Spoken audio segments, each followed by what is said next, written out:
जाबिर पूरे खानदान खां भलो साईं मां कोन खणाईंदुसि।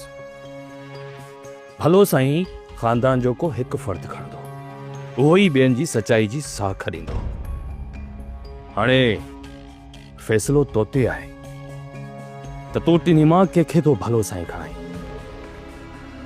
रूंडे खे, गुलशेर खे या दिलशेर खे?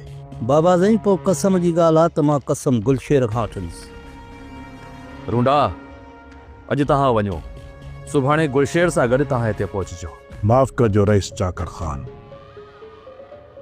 थी सघे तो मुंहिंजो सच तव्हांखे कड़ो लॻे। हाणे हीअ तव्हांजा दलील ऐं तव्हां जूं ॻाल्हियूं मूंखे मुतमिन नथियूं करे सघनि। मुंहिंजो शक हाणे तव्हां तरफ़ वधी रहियो आहे। जाबर अजायो बहस पिया करियो, इन छिकताण में पाण अलाए किथे वञी पुॼंदासीं। सोट चाकर अचे पोइ अधु कलाक त छा बाबा, तूं कलाकनि जा कलाक कचहरी कजी, असांजो त को बि एतिराज़ न हूंदई। हितां ना उमेद वञा पियो। रेस दिलावर खान अॼोके ॾींहं खे यादि रखिजे। जाबर तुंहिंजो त हर ॾींहुं असांखे यादि आहे,